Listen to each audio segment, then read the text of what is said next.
Hi, welcome to One Word a Day. I'm Sophia, pilot into the universe of Chinese, and we are talking these days about the 36 stratagem or tactics.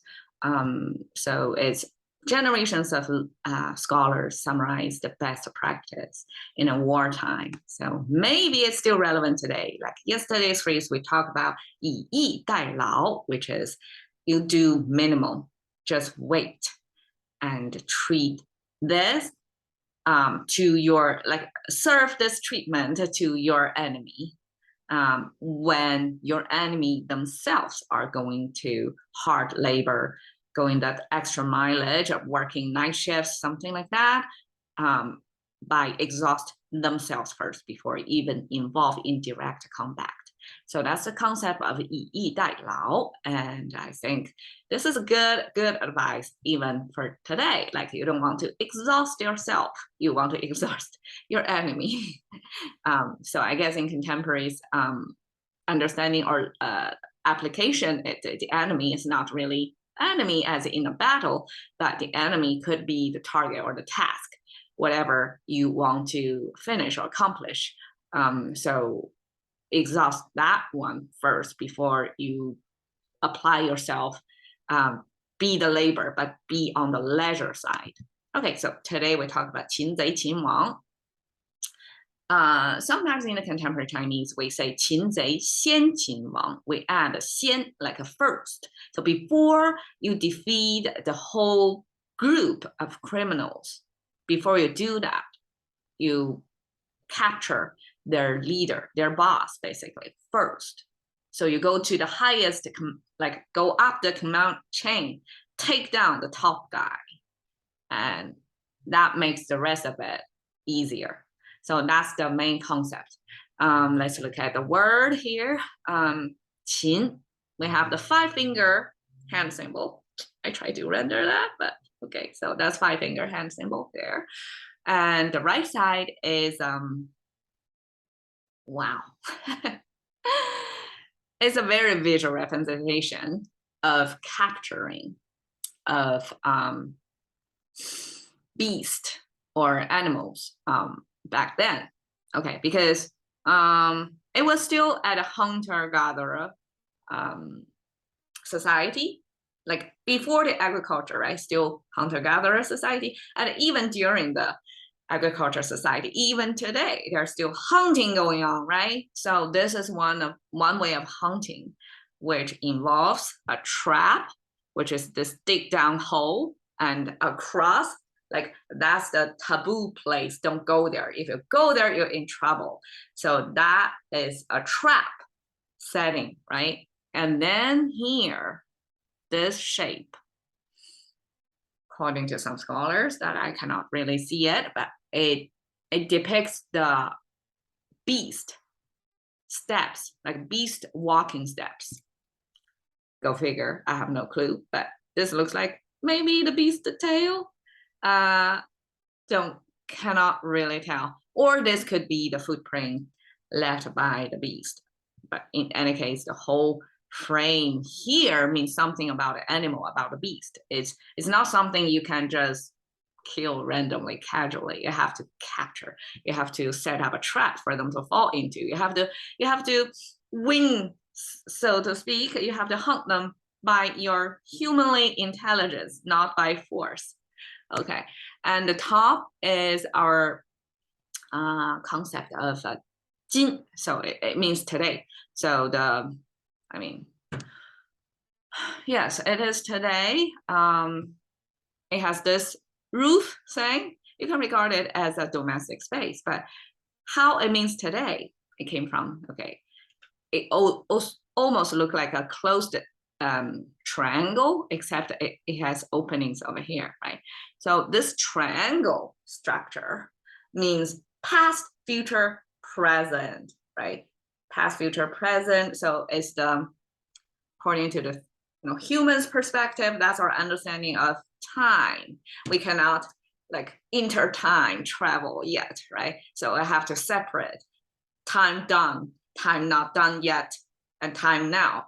So then we have this pointer down. It's like, okay, this is the now. This is current that we're talking about. So not about past and future, but about present that we're pointing downwards. So the whole right side means the act of capturing the real time, right? The now capturing of the wild animal. And you can see kind of place the animal footprint close to the trap. So that's the act of capturing. So then plus the hand, whole thing makes sense, right? It's just set up some trap to capture. And of course, this can extend into not just by trapping, it can by force. It's more generic.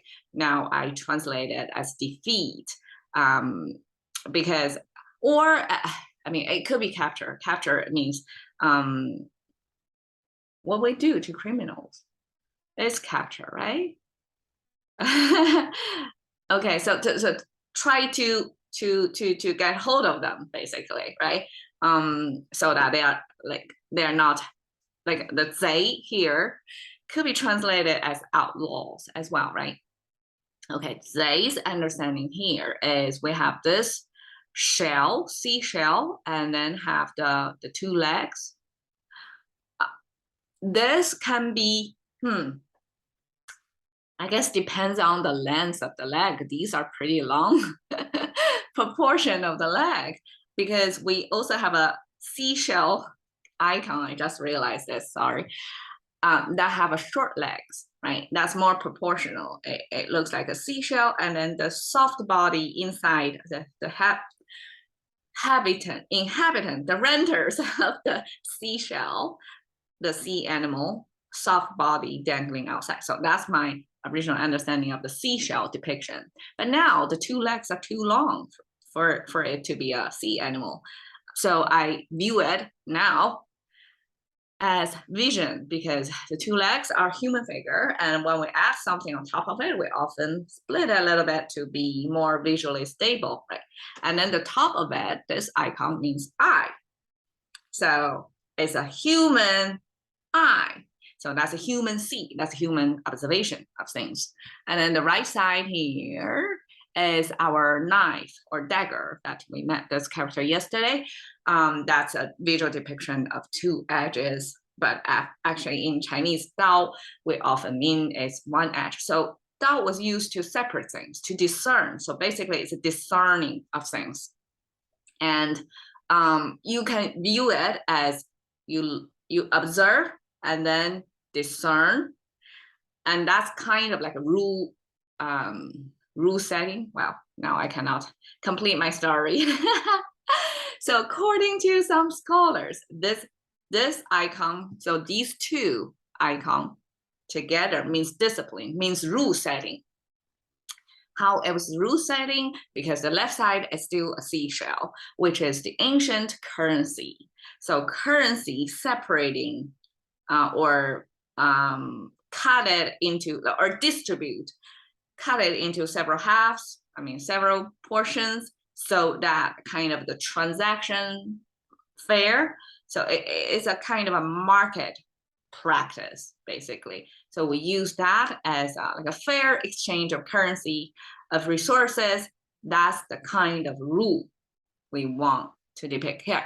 But I can view it as this is human see, observation, and this is, human cut things up, kind of a discernment or action, and then combine together. That's humans' discipline or rule. Okay, so in any case, this plus this two components combined together means the human society policy or rule, standards that people are supposed to follow. But now we have somebody who have their weaponry. This is the weaponry sign placed next to this. That means a rule breaker by force, right? It's weaponry. So because they are probably more belligerent or have more muscle power, they feel they are above the law. So that eventually, that breaking the human society rule, the lawbreaker becomes our outlaw symbol. So they, in contemporary Chinese, we narrow down the scope of outlaw into thief. And then probably because contemporary Chinese social life mostly talk about like not even burglars, it's a thief, somebody who steal from you, little harm done. But in the past, this means criminals, means lawbreakers.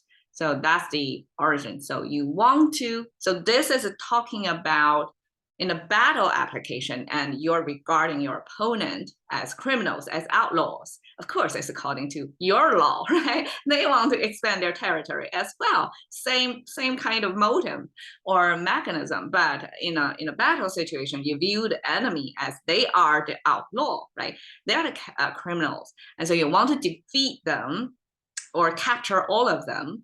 What you do with your limited resources is to capture their leader first. So it's the same. It's just a different scope, right? The same action want to do is you want to capture them. So capture a whole group of them versus capture the leader of them. Different scope. So same word, same verb is used. Now, Wang, I specifically pick out this character, place it next to the jade symbol because we talk about jade. And in contemporary Chinese, to differentiate the leader or the top of the command chain, this the head of this organization, or in a country-wise, this Wang was used as the king. So normally in contemporary Chinese, we translate as the king. So basically, it's a leader. To differentiate jade from that, contemporary Chinese add a dot over here to mean that's jade. That we're not talking about leader. So just one dot make all the difference. But in the original Chinese, they look quite similar, right? The only difference is this proportion, like where this middle horizontal line is placed. It's not exactly in the middle. If it's exactly in the middle, that means something string together in equal intervals, right? Space out equally. So that's more artificial. It's more a visual look at a string of jade put together in an ancient jade trade, right? But over here, when the horizontal line placed a little bit higher, it's a visual replica of what the ancient leader, when they have their presence, they have their like a courtman, like their servants next to them to provide them their visual dignity presentation, to place some kind of like a weaponry stuff, kind of like a staff with some, I don't know, decorated thing. I mean, just imagine the tribe leaders. They may have some staff, right? And in this more ornamented leadership presence, it could be somebody else hold the staff for them, and to show, okay, this is the boss. So I mean, leaders normally they look the same as everybody else, right? So for them to identify themselves toward an outsider, they have to put some icon around them to distinguish themselves, right? So that's the purpose of that. So this eventually evenly placed, because we cannot expect generations of language users to subtly place this horizontal line above the middle line. So we just eventually place it in the middle to visually stable as well, to represent the the ornament, the piece of staff that placed behind the leader to identify, okay, the boss is here. Okay, so that's the leader sign. So the whole concept is, I translate it as a decapitate. Decapitate.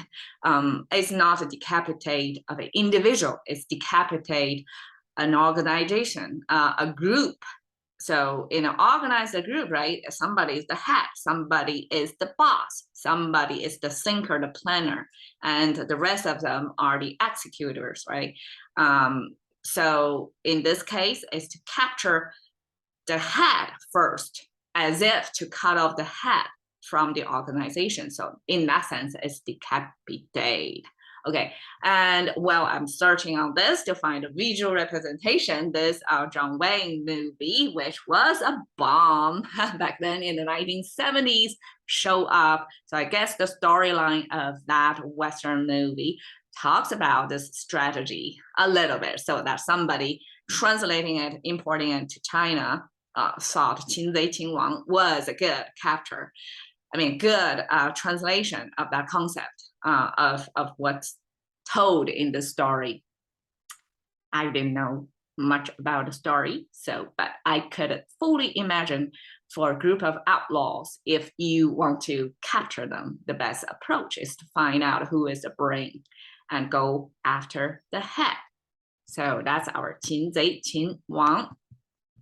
Cash into the currency of thinking by one word a day with Sophie. See you another day.